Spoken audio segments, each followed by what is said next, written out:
sometimes a terrible restaurant experience, like the time Jeff and I went to Subway and they completely failed at making me my DIY pizza sub, that reminded me that once upon a time, the steak sandwich from Subway was good. Now, not much from Subway is good, but I digress.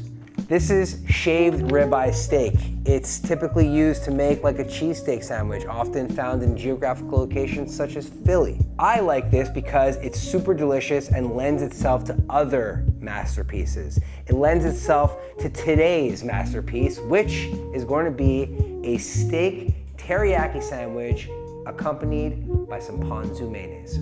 So this is what we got going on here. I have the shaved ribeye steak.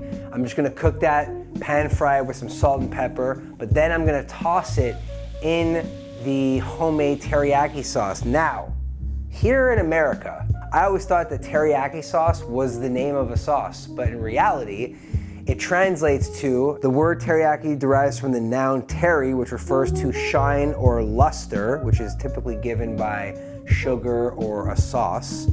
And yaki refers to the cooking method, which is grilling or broiling. Obviously, America took that and completely butchered it.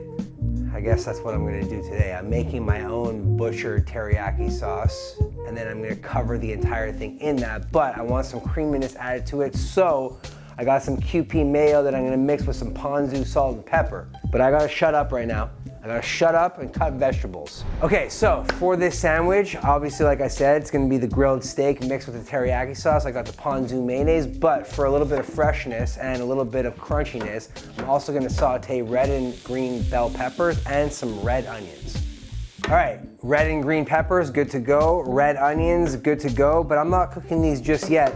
Before anything, I gotta make the teriyaki sauce. So for the teriyaki sauce, it's water, soy sauce. I got some brown sugar, a little bit of honey, salt and pepper, of course. I'm gonna grind some ginger and some garlic to put in there as well. And then hopefully that'll thicken up. But to ensure the thickness, which is never done in Japan, I'm gonna make a cornstarch slurry. As the teriyaki sauce heats up, all the ingredients are kind of getting familiar with one another. The sugar is dissolving.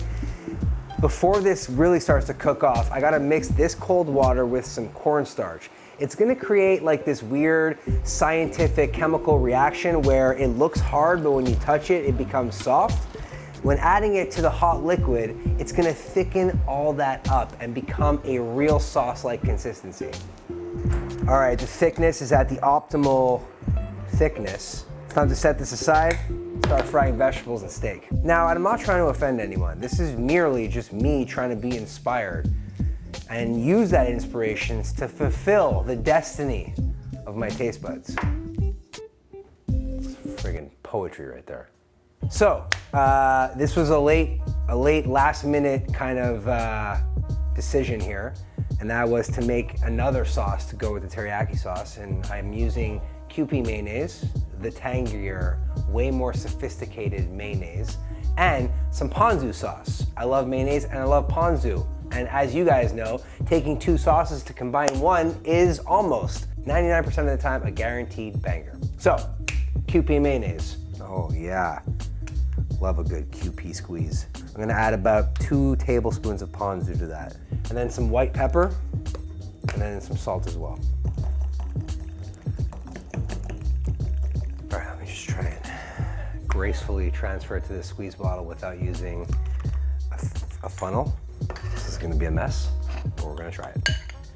It's gonna be a bit messy to start, but then we'll get it.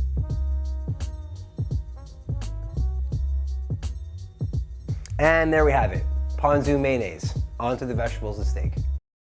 All right, so before we cook the steak, because it's gonna take seconds for that to cook, I'm gonna get on the vegetables. Now, onions typically take less time than peppers, so we're gonna start the peppers first.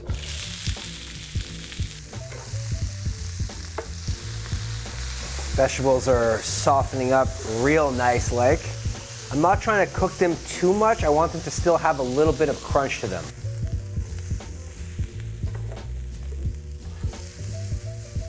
When it comes to steak, whether it's thin cut ribeye, shaved, full out tomahawk, you always want to cook it on super high heat. And this is at 450 degrees Fahrenheit. To me, that's hot enough. I'm gonna add the steak, season it with some salt and pepper.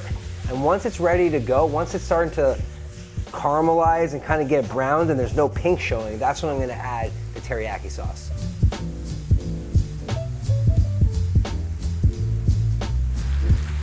We're getting that teri, that glistening, shimmering, that's what we're looking for. Large hoagie roll, the softest of all hoagie rolls. Now, I was gonna cut this into 3 and make 3 separate sandwiches, but I thought, you know what'd be cooler? Make one humongous one this size. First, I'm gonna add some mayonnaise to the bottom. We're gonna start with that. Then on top of the mayonnaise, the vegetables. And then on top of that, our freshly cooked teriyaki steak. It's looking great right now. Oh yeah, this is gonna be so serious.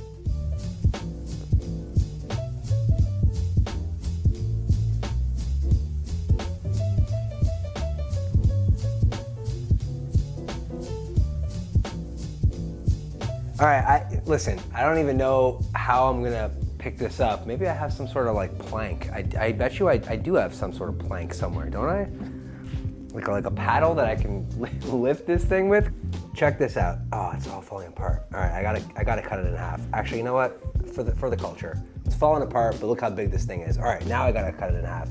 All right, maybe it looks like a cheesesteak from Philly, but it definitely has the flavors of teriyaki sauce. Soft, pillowy bun, American white cheese, onions, peppers.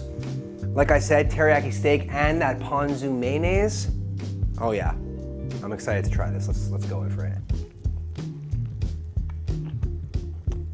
This is better than any teriyaki steak sandwich I've ever had at Subway. That's for damn sure.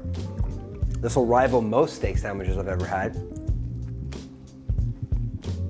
Strong teriyaki flavor.